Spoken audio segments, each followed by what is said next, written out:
Welcome to the BBC News at 1, our top headlines. England reached the quarterfinals of the FIFA Men's World Cup after winning in Mexico. They won 3-2. It was Jude Bellingham, Harry Kane got goals. We'll have different reports, we'll have fun reaction, we'll have plenty of reaction. Even a couple hundred people tuned in to watch at home and via the hours. It was 1 hour delay. Click us at 2 AM. We'll have all the action.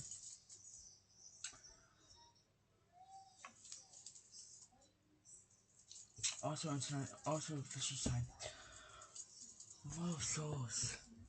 Says Prince Harry, when he comes to London, he will not be staying at Buckingham Palace. A royal spokesman will be speaking to our royal correspondent Nina Smith. Also on the programme, we have a special report from a 12-year-old girl who survived the massive, devastating two big earthquakes in Venezuela.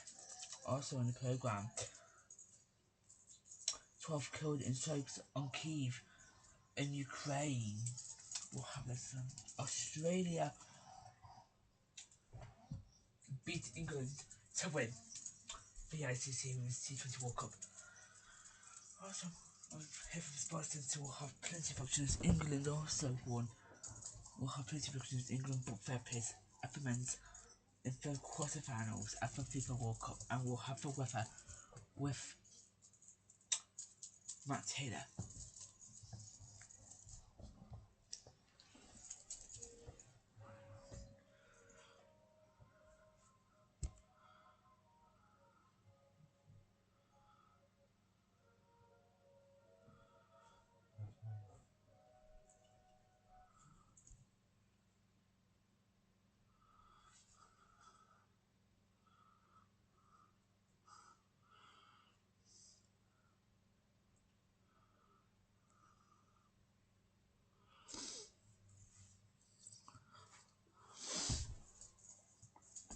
Welcome to the BBC News at 1. And also England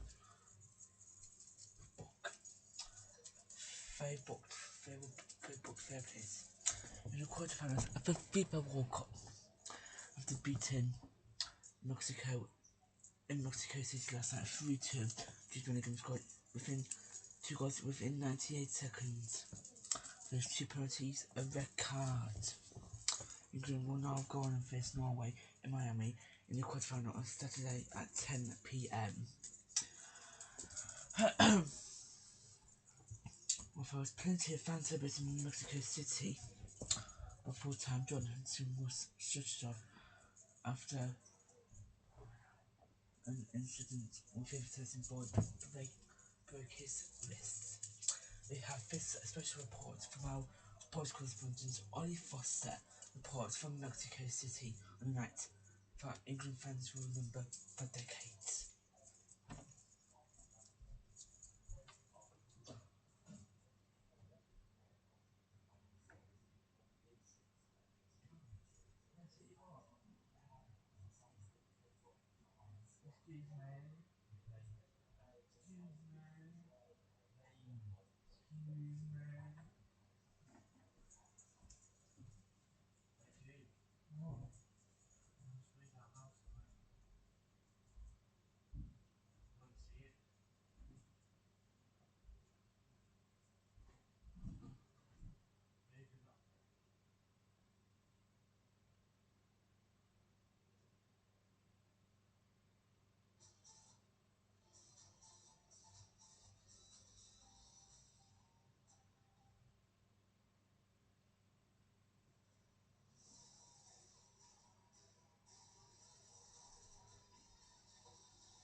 eventually the house looks like it's actually like this. They haven't done the interior. What? Have a look for yourself. They haven't done this side yet. They ain't even done the front door to this side either yet. So that's what it looks like.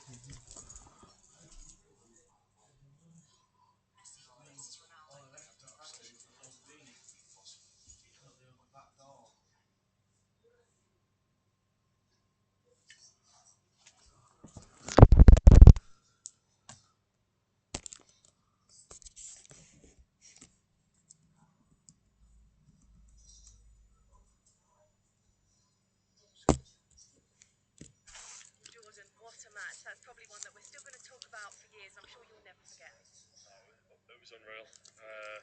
A lot of emotions, a lot of positives, and showing resilience, showing character. And it was just, it wasn't pretty at times. In the first half, it was pretty. Then 2 goals from Jude was special.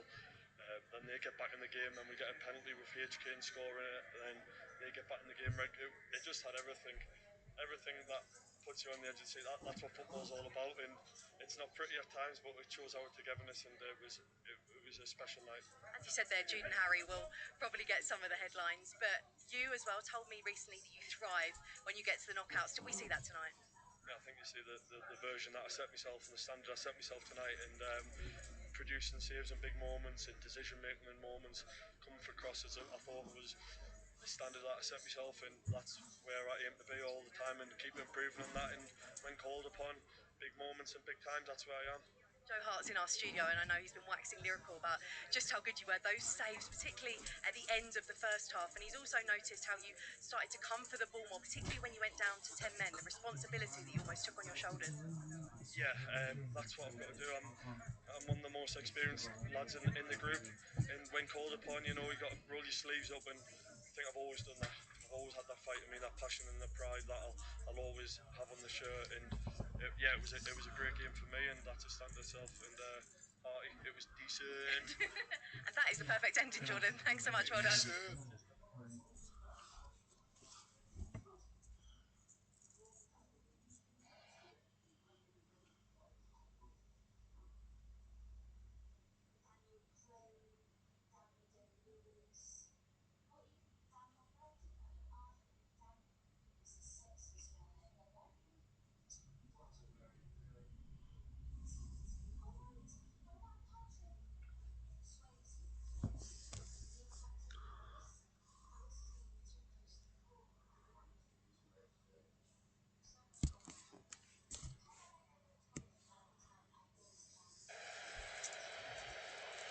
And he's just said thank you with a quick burst of applause to Mark Gahey. Declan Rice now strides purposely forward with Saka. Saka across. It's there! Bellingham at the back!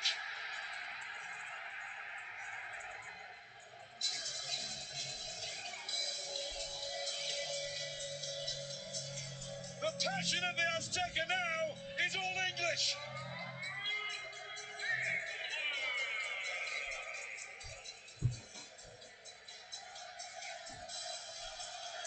Just too high for Harry Kane, but no matter. Jude Bellingham coming in behind him at just the right time. And it all came from a Jordan Pickford gather in his own penalty area. From back to front to scoring. Absolutely, that's where it started from. Look at Declan Rice, the way he drives forward, then gives it to Saka.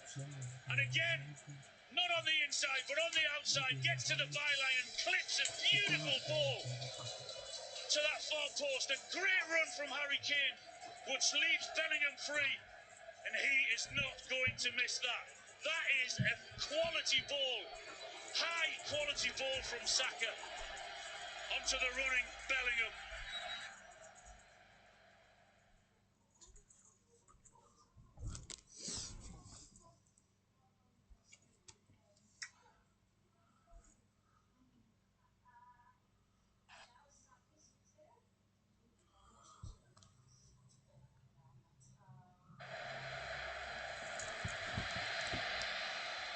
Really good ground made up by Jared Gerald Quansah, and he got the tackle right. Oh, I tell you what. I know he gets the ball, but his foot is high. There's no doubt about that. And he comes off the top of the ball and goes planting into the left leg of Gallardo. And they might not have gone about it the right way, but the Mexico bench had a point. They did. First viewing, and he's going to have a look as well. He's going to have a look. This could be trouble for Gerald Quansah in England. I thought that it was one of those challenges where you can slide in and take the ball, but he's taken the ball with his left knee, but he's gone really high with that first right foot. Oh dear. And it's a nasty, nasty challenge, and I think he'll be fortunate if he gets away with this, because it looks horrible as well. It hasn't taken long for the referee to have a look and make up his own mind. Let's hear what he has to say. I fear the worst. Number 26 coming to serious foul play. He received a red card. There we go. England are going to have to try and do this. A man like Gerald Quansah becomes the 4th England player to be sent off in a World Cup match.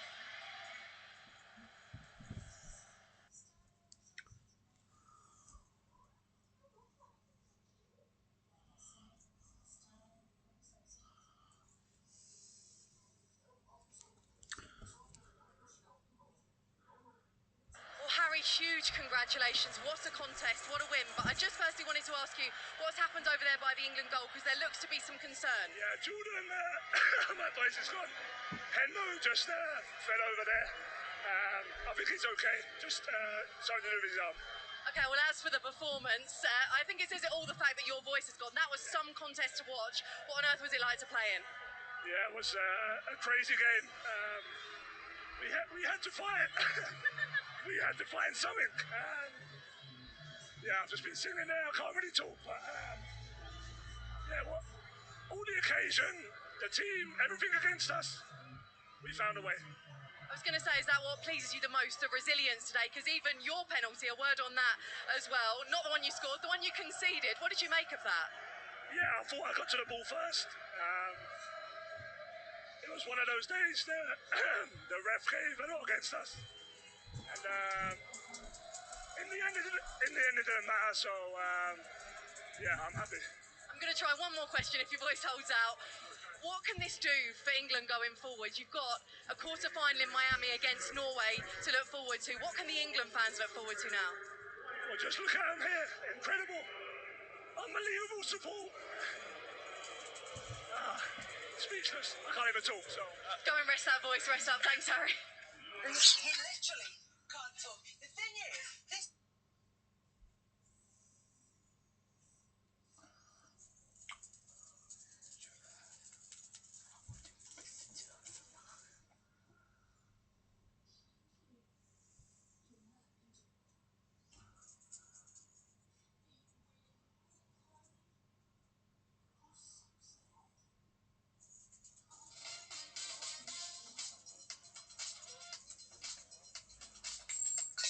Since the second half.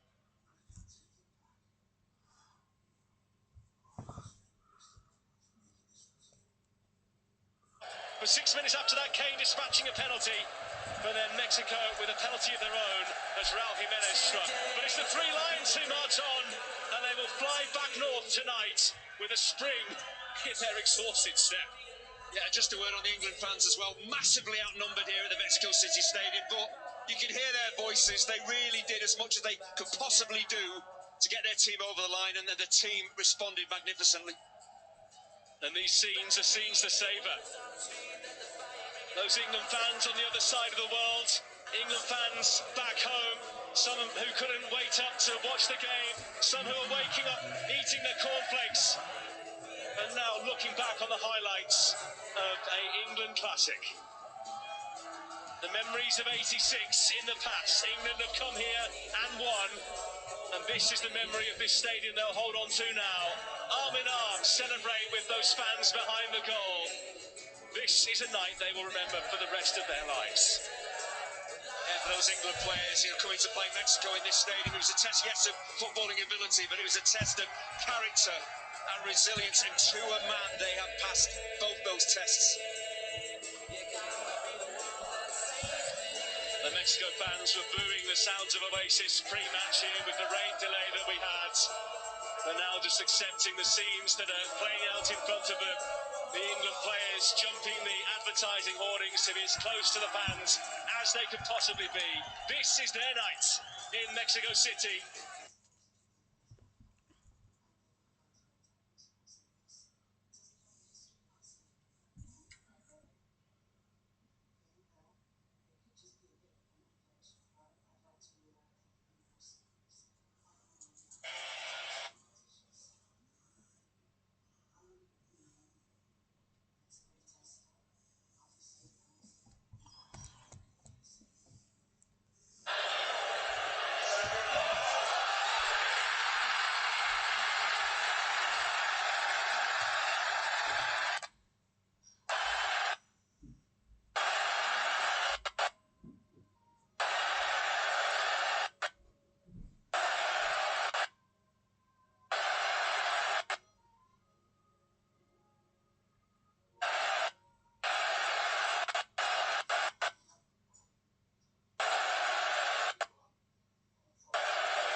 Excuse me, boss. Could I have a rolling backpack for £100? £100? Are you sure you want all these backpacks? No, I only need one. Don't you know, this backpack is only £2.50 on Temu right now. £2.50? Really? Of course. This is my favorite travel rolling backpack. The main bag is spacious and there are lots of pockets for better organization.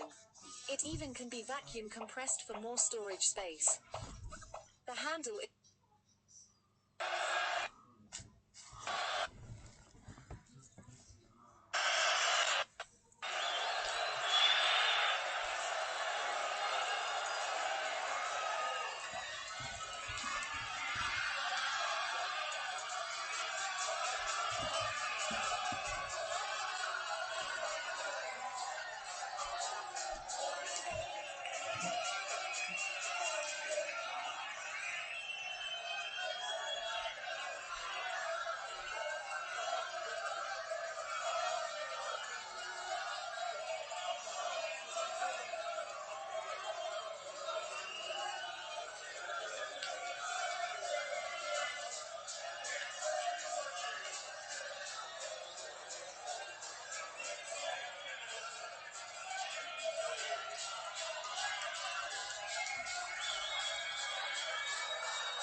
and we'll have more reaction to England winning throughout our programme.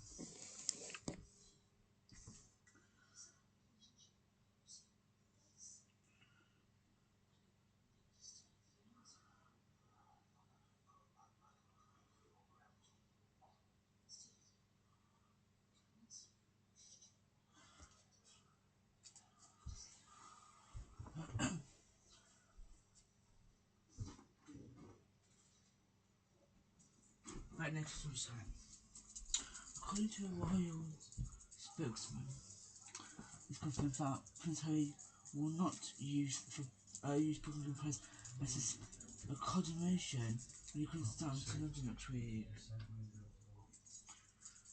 We've got a part from Nina and we'll have more, but I just want to put this video on the programme.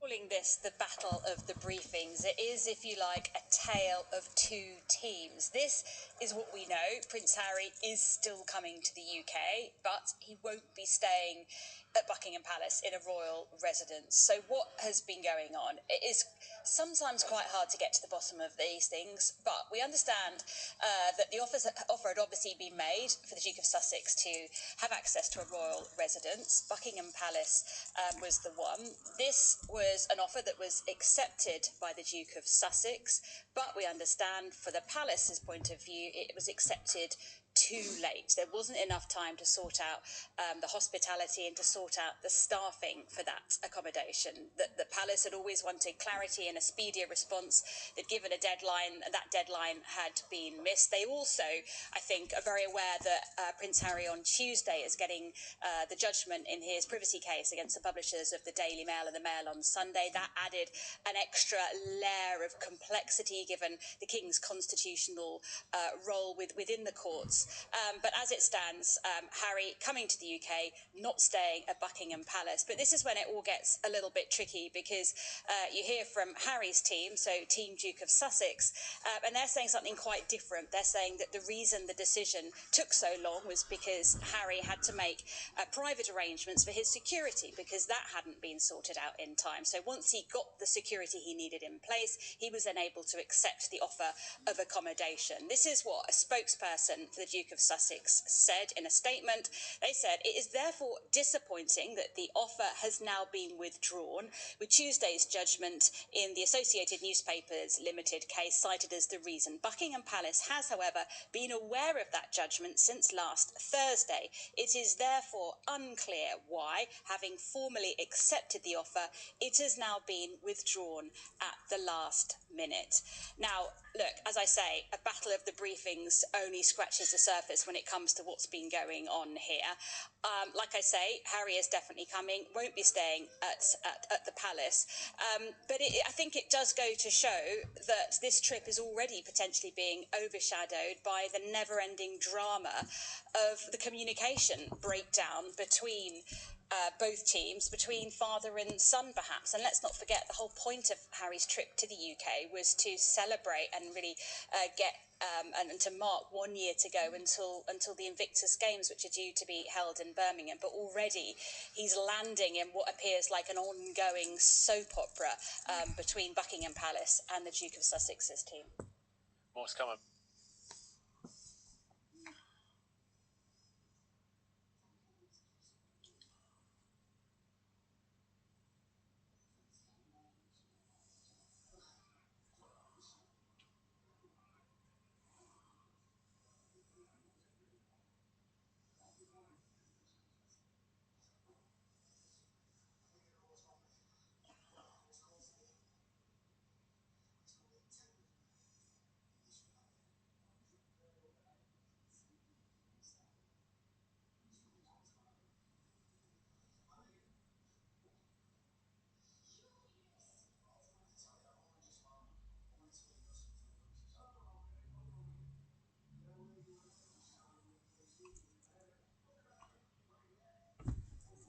Let's go live to Buckingham Palace. Let's speak to our local journalist, Nina Smith. Nina, good afternoon.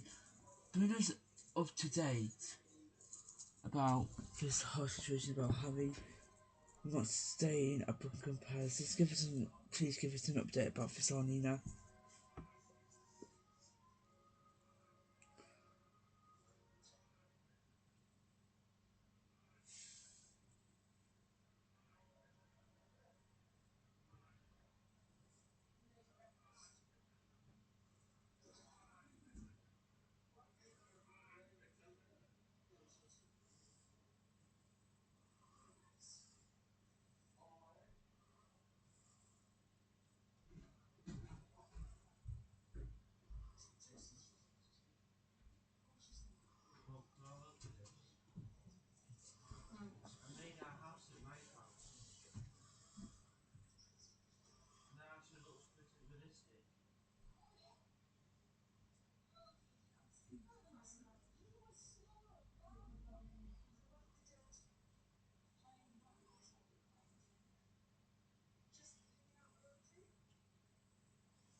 Nina, just tell us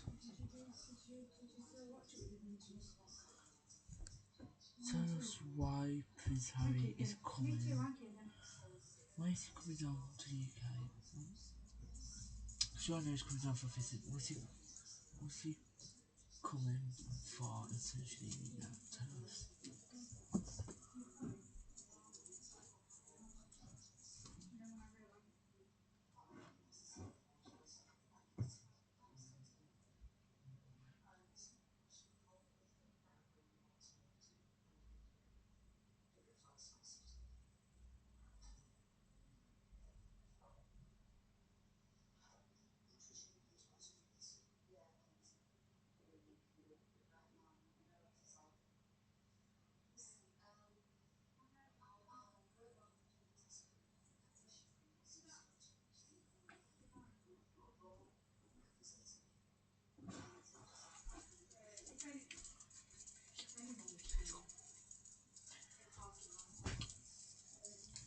Next. Alright, Nina. That's Nina Smith Flores. Next. The 12-year-old girl speaks out. Gives a little interview we got for 12-year-old girl that survived the devastating earthquakes that hit Venezuela just under 2 weeks ago. This is a very damaging report. Our reporter Dan Byrne has this report. His report contains distressing scenes and viewers might find upsetting. Dan Byrne has this report from the city of Venezuela.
to have a blood test. Dr. Hussein, because I'd gone away, he wanted me to have the blood test last week, and he said, oh, well, have the blood test the day after you come back from actually being Sheffield. And I said to her, do I really have to do this? And I'm just doing it now. I said, it seems a bit silly to me. She says, of course not, you'd have to do it now. I said, will you at least get in touch with him and let him know that you said I can tell for my phone? I said, last thing I need is him ringing you up and telling you off. So she's going to do that. So I'll do it tomorrow.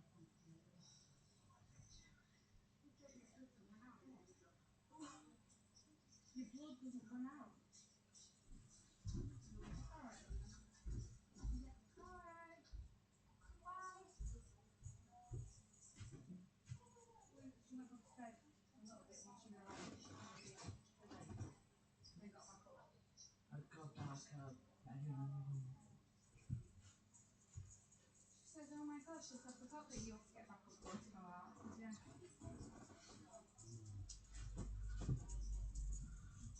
We definitely do.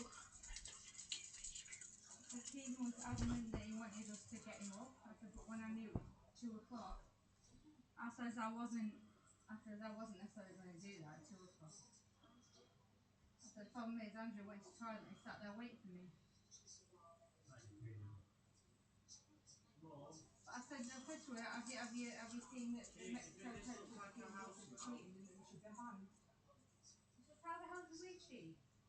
I said, it was them. She said, exactly, if anyone was cheating, it was bloody Mexico. She thought when Kwanzaa went, she thought that's it now. But she said she couldn't be more proud of how they defended it like a unit. That's what I said. And I was right. Ensign did jump. The earthquakes ripped through this landscape, obliterating parts of it. And there simply isn't enough manpower or equipment to dig through it all. This is pretty much what you see when you go all over La Guaira State. There are just pockets and pockets of destruction. Just look around me. This structure completely destroyed. The building behind it completely destroyed. The one there that's damaged. The one to my left here also massively damaged. It's really hard to find the words to describe the scale of destruction in northern Venezuela. And because of that, it's also clear that it will take a long time, weeks, months, to even assess what it will take for this country to start to recover.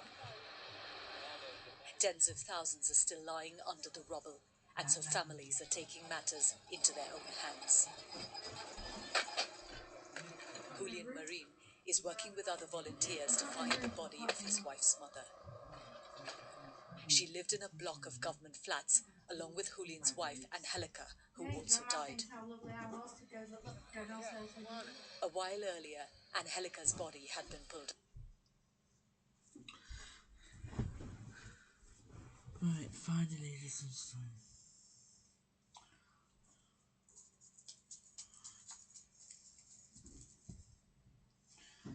Cricket, it was the ICC Women's it was the ICC Women's T20 World Cup final at Lords, England and Australia. Australia picked up the win and won.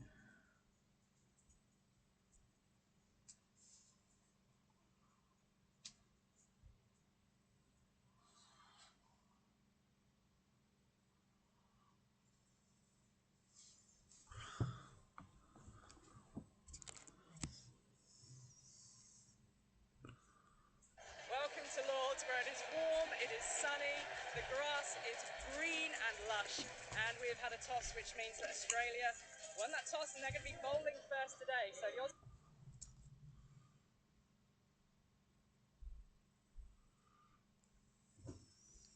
And we have had a toss, which means that Australia won that toss and they're going to be bowling first today. So the Aussies will be having a chase of England in the field for this World Cup final. Legacies can be made here today. Full, and Jones is going to be caught, and that is a really good low catch. England 7 for 1. Amy Jones departs for 6. Well, that's the first big blow. Ruck waiting, driving, crushing the ball through the offside for 4. Well, that is a shot of the greatest authority from England's captain. Free hit for England. Massive swipe across the line, out towards the boundary and for 4. This is more like it from England's perspective. Sutherland bowls to Wyatt Hodge. Oh, there's an appeal for a caught behind there. Beth Mooney's saying, I think that's out. The umpire's saying, I think that's wide. Molyneux makes the symbol. Oh. She's out. And she knows it. Danny Wyatt Hodge goes 8 from 9 deliveries. It's a stuttering start, isn't it? England are not where they would have wanted to be. Ash Gardner for the first time, advancing this time. Capsey decides to take it on, goes aerial, finds the boundary. 22 balls between boundaries. That's how long that stranglehold has lasted. Gardner into Capsey, dancing down again. Goes aerial, goes leg side once more. It's gone for 6. Capsey deciding Gardner is the bowler to target. Gardner moves in, forward again. Out to extra cover this time for 4. England needed that over. Molyneux again sets the reverse sweep, bowled! Oh, Sophie Molyneux's cleaned up Alice Capsey. Australia have England 67 for 3 inside the 10th over. A wicket now for the captain. Garth strikes the pad, angling towards leg side, you'd think, but the finger's gone up. That is a crushing blow for England. Heather Knight, the one to get them out of so many jams. But she hasn't been able to do it in this game, where the stakes were the highest. Hamilton over the wicket to Kemp, who clears the front leg out the way and slaps it. The short ball to the left-handed Kemp, who pulls Annabelle Sutherland out through deep backward square leg for 4. We've got to try and shift this innings. Slap through the offside. There's a chase for the fielder, but Elise Perry gives it up because it's going to be 4. Big over this, as the first ball bowled by Ash Gardner will be whipped out towards backward square leg, and there's the 50. Molyneux to Kemp, who drives firmly down the ground for 6. Goodness, did England need that? What a clean hit that was. Final ball of the England innings. Here is Molyneux round the wicket. Kemp swinging at the ball out towards Perry on the bounce. 1 will be taken. And England finish on a square 150. 150 for 4. It's okay. Not more than okay. Austin from around the wicket into Vol. She's looking to go up and over the top immediately, and she does. 4 runs off the first ball. Dean in again. Vol gets down low, struck on the pad. Dean wants this. She likes it. The finger goes up. The 2 Australian batters come together. Is she going for the review? She is. Struck on the back leg. Oh. Oh, it's pitched out. How's that been given out? Always difficult. Rolling around the wicket to the right hander. Yeah. Now in again. Bowser! Ball is gone. She's got the wicket. Australia 17 for 1 in the second over. Smith is in again. Swept low and hard. Couple of bounces into the deep. Gets through for 4. Guided beautifully through the gap for 4.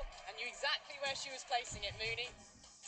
Around the wicket, coming forward, charging high over extra cover. How much on this? It's 6. England cannot contain them at the moment. They don't wilt under pressure, do they?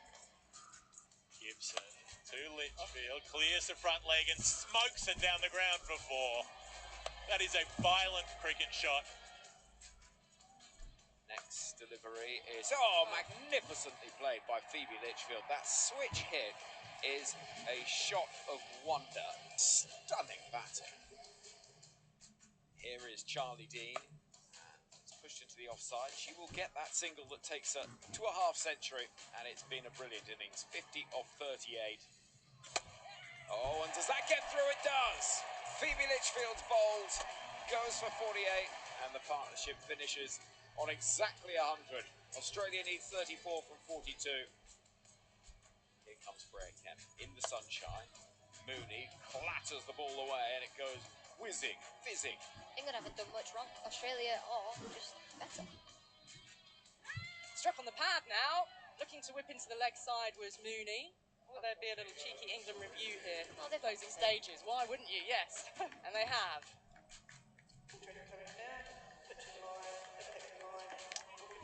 Oh, there you go. Well, England have a bonus wicket late in the day. Lofted shot, and she's out. She's driven straight to mid-off, and Sophie Eccleston has taken the catch. Perry's just waiting here. Hasn't gone off well, the field yet. well, the umpires are checking that it was a fair catch, that she definitely got her fingers underneath it. Decision pending. We're going to get it on the big screen. Oh, Come on! Look at Sophie Eccleston. Oh, she will be furious. She'll need to be a little careful here Yeah, with the she's umpire blowing. and the sense. She's just said things she probably shouldn't hear. 3 for Australia to win the T20 World Cup. It's a wide. It's also running down towards the boundary in front of us. And Australia reclaim their crown. T20 World Champions for a 7th time. A dominant win over England on their home patch at Lord's. But Australia have owned it.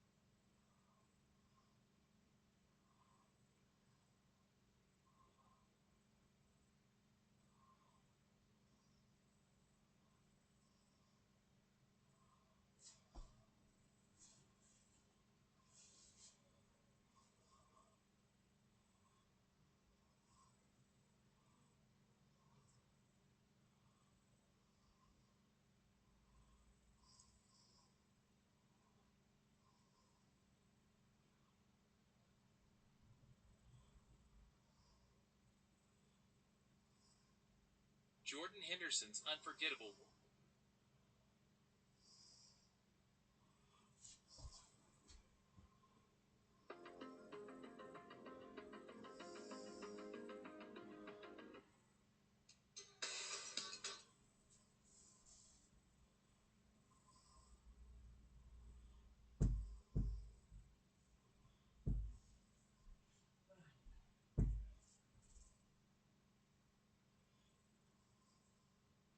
England have suffered a shocking injury.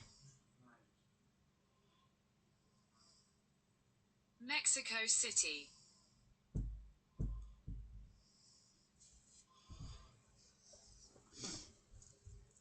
Let's return to our top story this time.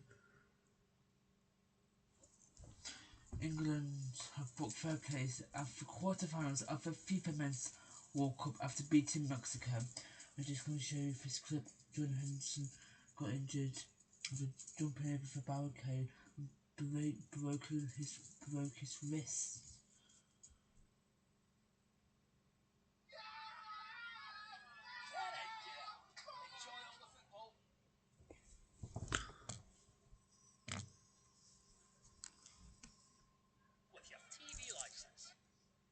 It was thoroughly entertaining from Harry Kane. What he did start off by talking about, though, was Jordan Henderson. He says he's absolutely fine, but he did fall over the advertising hoardings. That's what we think has happened, and it looked like he was getting some oxygen as he was being stretchered off the pitch. So we'll get an update on that. Harry Kane was saying he isn't too concerned at the moment about that injury. It's time for a look at the weather now with the weatherman. It's Matt Taylor. Matt, good afternoon. Good afternoon. As you can see, the weather might not be improving.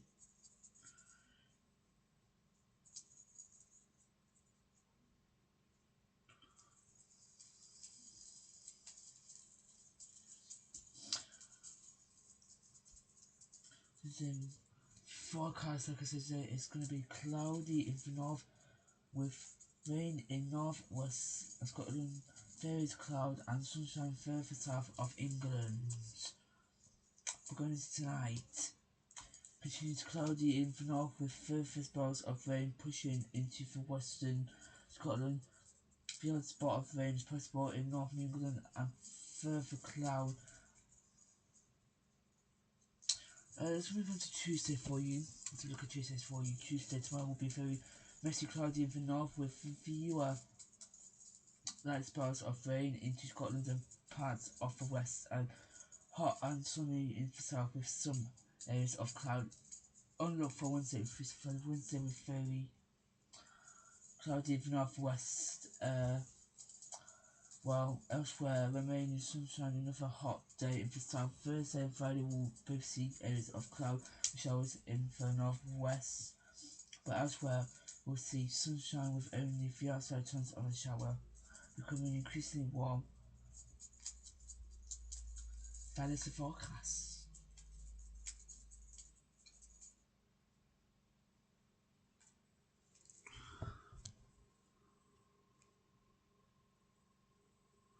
Hello, the third heat wave of the year is upon us, with temperatures pushing higher over the next few days. You can see as well the heat will be spreading its way further northwards day by day as well, so more of us seeing those higher temperatures as well. And again, for the time of year, this chart shows that those temperatures are extreme for this time of the year. Now, for northern Scotland, a bit of a difference today. We've got a weather front here bringing cloudy skies, outbreaks of rain, quite gusty winds, gusts running into the 30s of miles an hour for some. The warmest weather for England and Wales, where temperatures peaking at about 32 Celsius today, outside chance for 33 into parts of East Anglia. Then overnight tonight, we'll keep largely clear skies across England and Wales, turning quite murky though around coastal areas through the Irish Sea with some mist, fog and some low cloud, and still patches of cloud across parts of Scotland, still with a few splashes of rain here. Heading into Tuesday, again it's the northwest of the UK that will see the risk of a bit of rain at times. The best of the sunshine further southwards, and in the sunshine, temperatures again climbing well into the upper 20s to low 30s, so feeling very warm in that sun. Now, this heat wave looks like it is going to hang around for a long time, and so looking at the outlook, Wednesday through the rest of the week and into the weekend beyond, it's dry, it's hot and it's sunny, and for many places across the southeast, temperatures into the 30s. Well, thank you, Matt. Well, that is it for me and for team. Our next bulletin will be at 6 o'clock. For lovely Rita Chakrabarti will be here with the BBC News at 6. I'm back with the late news. I'm going to be back with the BBC News at 10, which is for late news. I'll see you at 9:55 PM for the news at 10. Myself, the whole team. Have a great rest of your day and have a great afternoon. Bye bye.